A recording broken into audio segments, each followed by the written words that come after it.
Saúde os irmãos com a paz do Senhor. Que o Senhor venha nos abençoar nessa manhã. Louvo a Deus pela vida de cada um de vocês que tem acompanhado essa leitura bíblica. Hoje nós vamos estar fazendo a leitura de número 77. Ela contempla o livro de Deuteronômio nos capítulos 13 a 15. E também vamos estar falando no Novo Testamento, no livro de Lucas, o Evangelho de Lucas, no capítulo 1, versículos de 1 a 25, e também o Salmo 57. Então, meu nome é Rogério, e neste momento vamos estar fazendo uma oração. Deus amado, te agradeço, Pai, por essa oportunidade que você nos dado. Que o Senhor cada dia nos abençoe, Senhor, nesse propósito, que nós possamos entender o valor desse momento de estarmos lendo, meditando a Tua palavra, que isso venha edificar nossas vidas, nos transformando em pessoas melhores na Tua presença. Te louvamos, Pai, em nome de Jesus. Amém. Então, meus irmãos, nesse livro de Deuteronômios, a gente tem aqui uma situação em que Moisés ele reúne o povo. A gente não sabe o contexto, como foi, né? Que a gente no livro de Esdras, a gente tem ali, não de Esdras, mas no livro de Neemias, em que Esdras ele monta um púlpito ali e faz a leitura da lei para o povo, e ali temos esse contexto em que o sacerdote Esdras, escriba, ele faz essa reunião em que ele ensina o povo a lei. Aqui o livro de Deuteronômio tem algo parecido, mas não temos esse contexto se Moisés estava falando a toda a congregação, se estava falando só aos líderes, mas esse livro é dividido em 4 discursos. E esses capítulos aqui de 15, de 13 a 15, nós vamos estar dentro do segundo discurso. Então, Moisés estava fazendo uma releitura de tudo que foi ensinado, de tudo que foi falado, estava prestes à sua partida, ele ia deixar a liderança para Josué, e ele fez, na orientação de Deus, todo um reavivar, né, de tudo aquilo que foi ensinado para a mente do povo, para que eles firmassem ali o conhecimento e não se perdesse naquilo que foi ensinado em leis, em rituais, em normas, para que aquilo ficasse gravado na mente deles. E o livro de Deuteronômio tem essa característica, realmente de ser uma releitura. Nós vamos estar falando aqui no capítulo 13 de Deuteronômio, basicamente sobre idolatria. Então, isso já era algo que a gente vai ver pelos textos bíblicos, que o povo já vinha com muita coisa de carga que eles trouxeram desde lá do Egito. Mas ali no deserto, Deus procurou realmente fazer uma mudança na vida daquela geração. E muitos que morreram, se levantou então uma nova geração no meio daquele deserto. E então Deus fez uma transformação de vida ali. Então, eles saindo do deserto para habitar na nova terra ali que eles iam conquistar, além daquelas que já conquistaram ao leste do Jordão, Deus já estava preparando-os para que eles não se dessem, não dessem lugar para a idolatria. E ela, aqui no capítulo, já informa 3 formas que ela poderia vir e que deveria ser penalizado por quem trouxesse, ou a forma como aquela idolatria viesse a atrapalhar a vida o conduzir, né, da vida cristã ou da vida com Deus ali no meio das congregações, né, de Israel. Então, aqui no capítulo 13, nós vamos ver que primeiro seria a forma através de um falso profeta, que poderia vir até trazendo sinais e tentar convencer as pessoas, o povo, de que deveria adorar outros deuses. Então, vamos estar lendo aqui no capítulo 13, versículo 1, diz assim: se aparecer no meio de vocês um profeta ou sonhador e anunciar um sinal ou prodígio, e se acontecer que esse sinal prodígio que ele falou, e disser, vamos seguir a adorar outros deuses, deuses esses que vocês não conheceram. Então, poderia vir, sim, pessoas com essa característica de profeta e com o intuito de afastá-los da presença de Deus. Então, esse profeta deveria ser penalizado. Então, no versículo 5 diz, esse profeta, o sonhador, será morto, pois pregou rebeldia contra o Senhor, o Deus de vocês, que os tirou da terra do Egito e os resgatou da casa da servidão. Então, esse profeta quis afastá-los do caminho do Senhor, seu Deus, e lhes ordenou para que andassem nele. Assim, eliminarão o mal do meio de vocês. Essa é a primeira forma. Então, Deus também fala sobre a questão já íntima, dentro de casa, em que uma pessoa da família, ela se desvia do caminho do Senhor e tenta também levar outras pessoas à sua casa. Então, aqui no versículo 6 diz, caso se aproximar de vocês o seu irmão, o filho da sua mãe, ou o seu filho, ou sua filha, ou a mulher que você ama, ou um amigo íntimo, e em segredo disser, vamos servir outros deuses, deuses que você não conhecia e que nem os seus pais conheceram, deuses dos povos que estão ao redor de vocês. Então, assim, isso era provável, que dentro da própria família houvesse essa tentativa de levar mais pessoas além dele mesmo para idolatrar outros deuses. Isso acontecia principalmente quando o povo já estava estabelecido, quando já tinham vencido suas guerras, e eles começavam a buscar também os costumes dos povos que eles habitavam ali juntos, porque não conseguiram tirar todos os povos que estavam ali. Eles conviveram com muitos desses costumes e adoravam outros deuses e acabavam sendo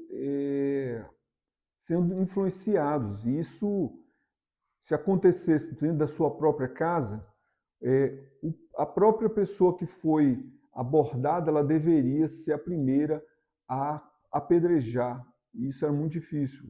Condenar o seu próprio irmão, seu amigo, sua esposa, por amor a Deus, realmente era uma atitude de extrema dificuldade, mas era que se esperava, que Deus esperava que acontecesse.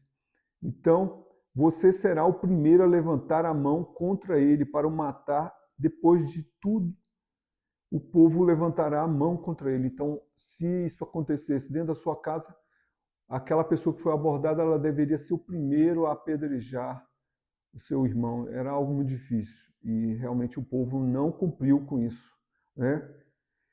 E uma terceira situação seria quando uma cidade inteira se rebelasse e se tornasse rebelde contra Deus e adorando um outro Deus, né? Então, no versículo 12 diz assim, se em alguma das cidades que o Senhor, seu Deus, lhes dá para morar, vocês ouvirem dizer que homens malignos saíram do meio de vocês e citaram os moradores da cidade, dizendo, vamos servir outros deuses, deuses que vocês não conheceram. Então, essa cidade deveria ser destruída, se transformada em um monte de ruínas, e para servir realmente como exemplo. A gente vai ver casos em que houve uma tribo quase toda, né, a tribo de Benjamim, que ela, por conta de uma malignidade que não foi extirpada, então todo o povo de Israel teve que se revoltar, se juntar contra a tribo de Benjamim, que foi praticamente eliminada do povo de Israel, porque eles não quiseram corrigir um erro que havia ali dentro daquela nação. Eles praticaram um ato terrível contra uma mulher e não quiseram se redimir daquilo. Então, essa tribo foi praticamente extirpada. E aqui fala sobre a questão de uma só cidade.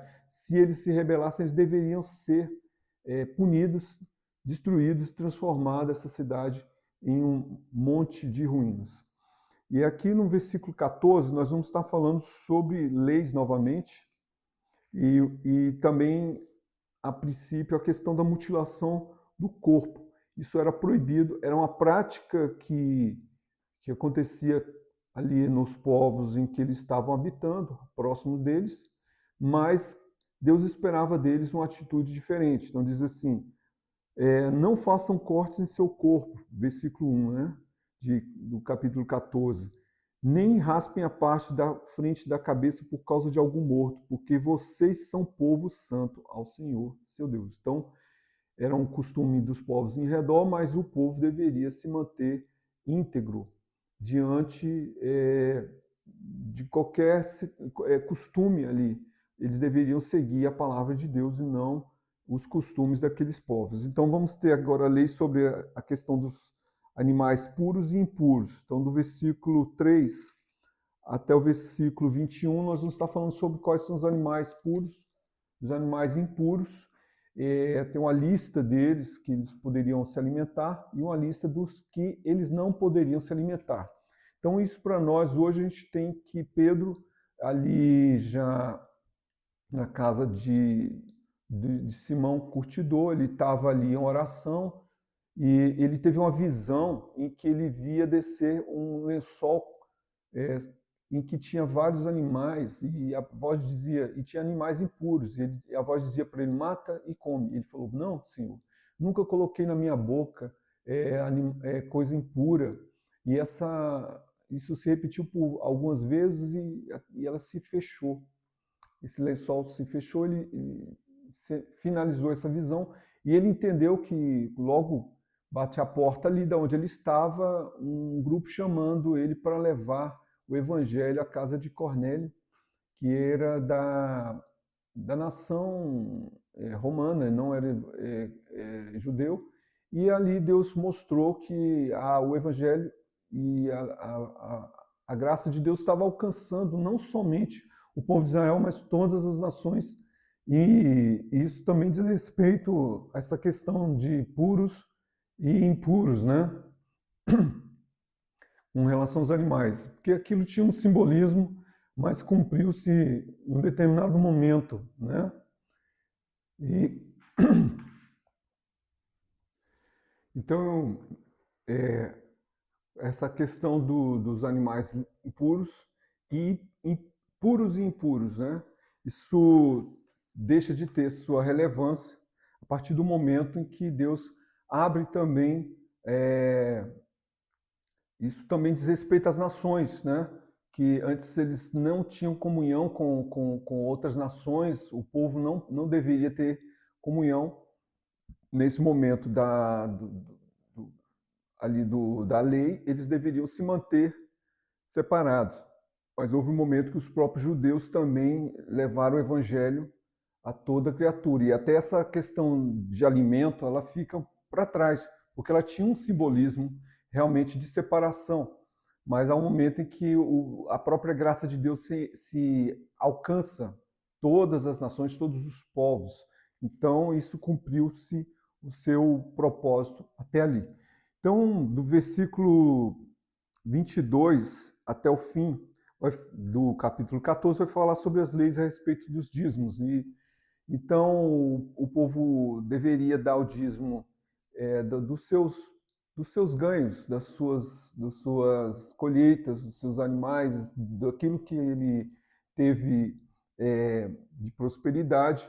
Então, um local em que eles deveriam levar dessa oferta, desses animais, dessas colheitas, ao local em que Deus definiria como um lugar de adoração. No caso, lá nós vamos dizer que no livro de Josué nós tínhamos a cidade de Siló, que foi onde foi estabelecido ali o tabernáculo. Então eles deveriam, de determinado momento, tinham várias festividades que eles iriam a esse local de adoração e ali eles se alegrariam no Senhor, fariam ofertas e estariam realmente glorificando a Deus com aquilo que Deus tinha lhes dado.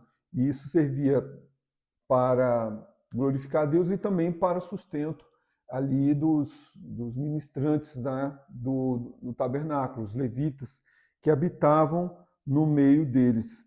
Agora, se eles morassem longe e não desse para levar o que eles tinham, eles venderiam, teriam que vender aquilo e depois comprar lá no local para onde eles fariam essas ofertas e ali se celebrariam diante do Senhor com o que Deus os tinha dado em prosperidade. Então vamos para o capítulo 15 aqui. Fala a respeito do perdão de dívidas e a questão dos pobres e também dos escravos israelitas e sobre o primogênito do gado.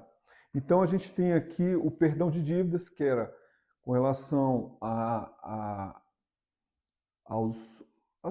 generosidade e a benevolência também entre os israelitas, porque havia um momento em que uma determinada pessoa ficava endividada, não tinha como pagar, ela era tomada como escravo. Mas só que isso não poderia se perpetuar. A cada 7 anos, completados 7 anos, aquelas dívidas deveriam ser perdoadas, de forma que, versículo 4, para que não haja pobre no meio de vocês. Mas a palavra de Deus diz que sempre vai haver pobres, né? Mas que deveria ser uma obrigação e um compromisso do próprio povo, o cuidado com o seu próximo, de forma que eles tivessem um mínimo de dignidade, de forma geral, para cada israelita.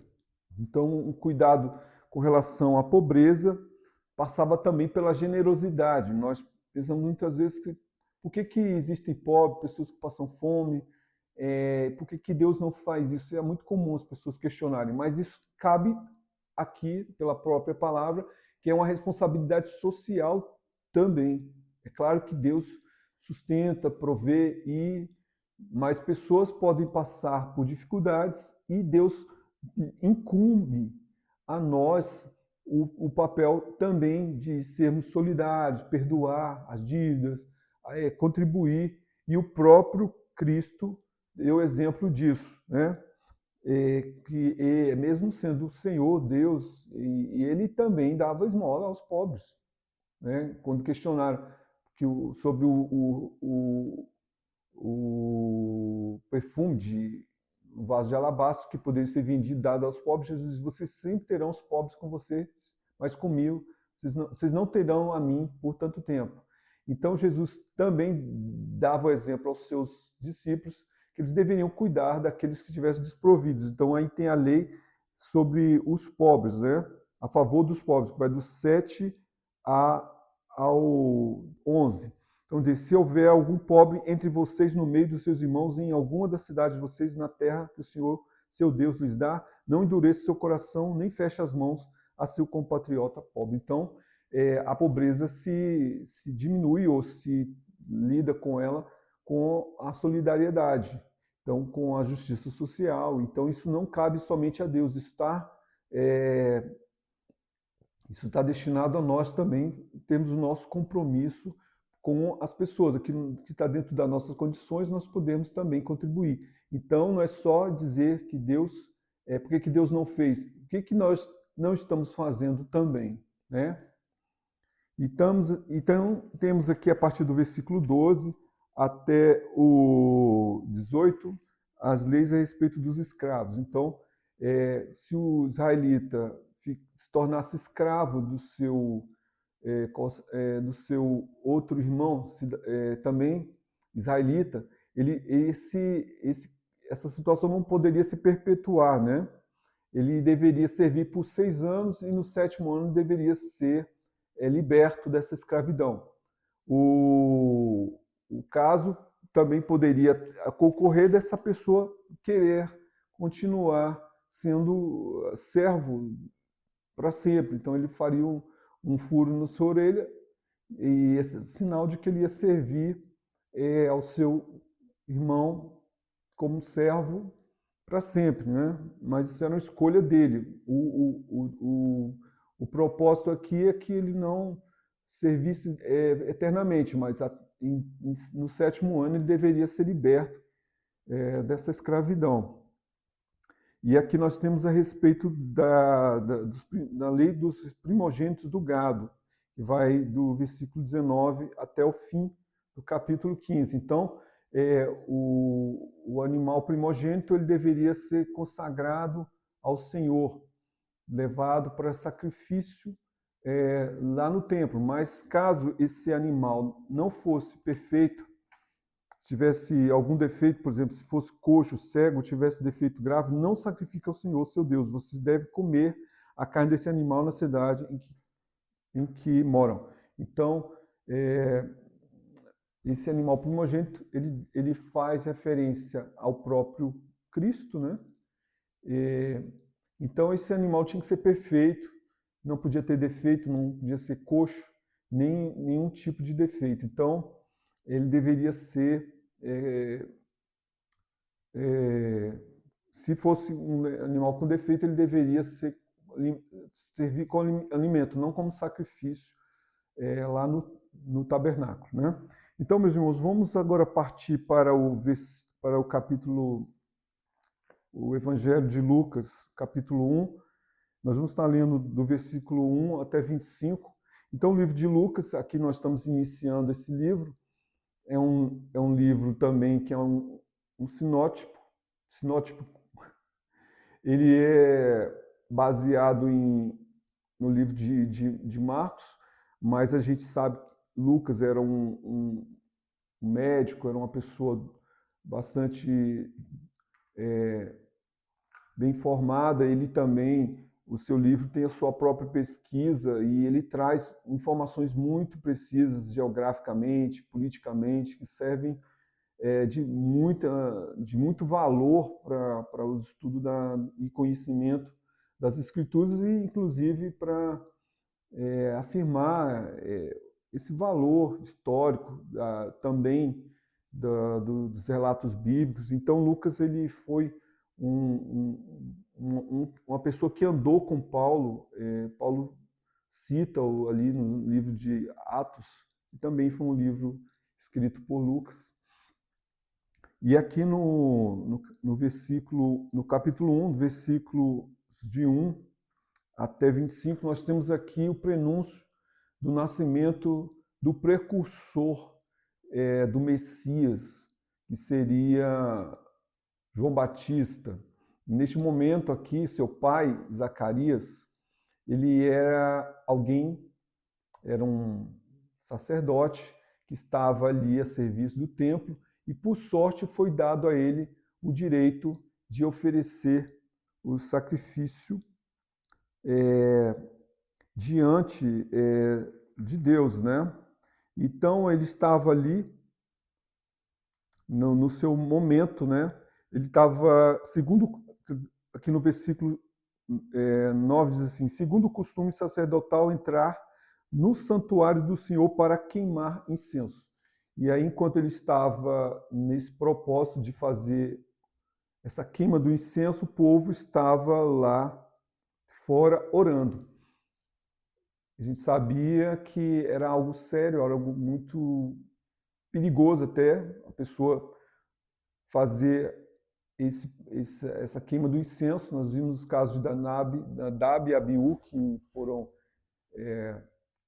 fulminados diante de Deus.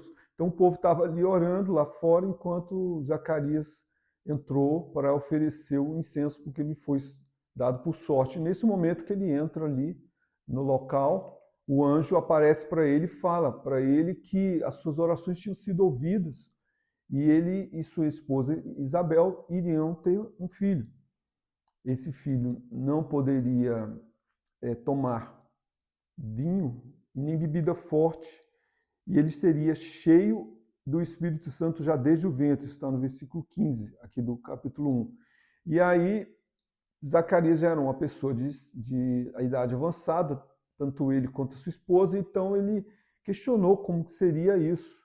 E o anjo se apresentou: eu sou Gabriel, eu ministro diante de Deus, e essa palavra vai se cumprir, mas você vai ficar sem falar até o momento realmente do cumprimento dessa palavra. Então, Zacarias, ele terminando esse episódio aqui da oferta de incenso, de queimar os incensos, ele sai para fora ali, mas sem falar, e as pessoas entenderam que ele tinha visto uma visão, mas aí, terminado aquele tempo dele ali de servir, ele volta para a sua casa, e ali ele, coabitando com a sua esposa, ela se engravida, mesmo estando em idade avançada. É,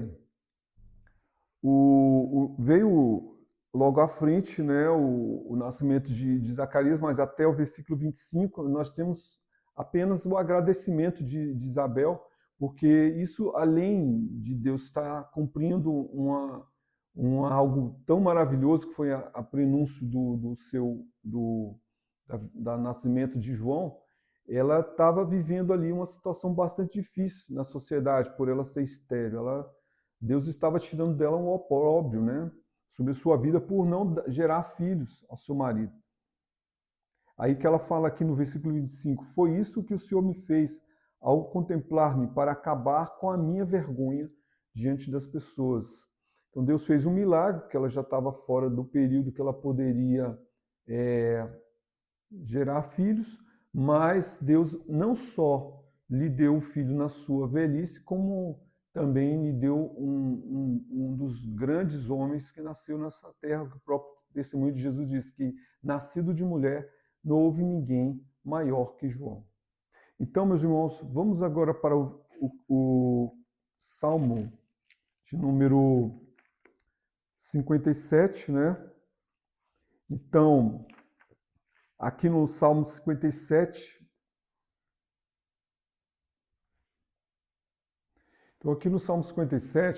nós temos uma situação em que Davi ele estava refugiado em uma caverna. Não sabemos se é a caverna de Adulão, que é citado o nome em alguns momentos na Bíblia, mas Davi estava fugindo ali dos seus inimigos, e o seu principal perseguidor era o rei, seu sogro Saul, que buscava tirar a sua vida porque ele queria que seu sucessor fosse um dos seus filhos, não Davi.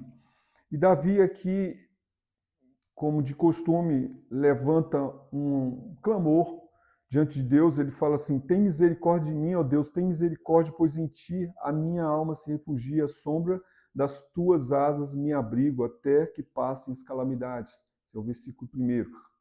Então Davi estava ali em perplexidade diante de Deus, e ele colocou adiante de Deus toda a sua dificuldade.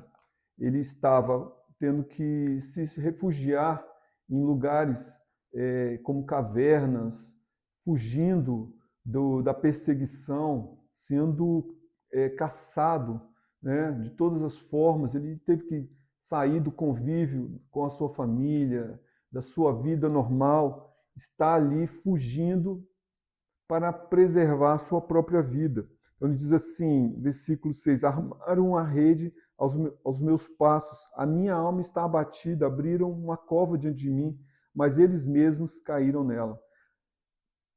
Não era fácil, né? Davi estava numa situação realmente de risco o tempo todo, mas olha aqui, versículo 7: firme está meu coração, ó Deus, meu coração está firme, cantarei, entoarei louvores.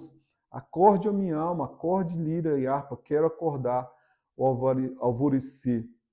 Versículo 11: ser exaltado, ó Deus, acima dos céus, em toda a terra brilha a sua glória. Então Davi, mesmo diante das adversidades, isso não o impediu de glorificar a Deus.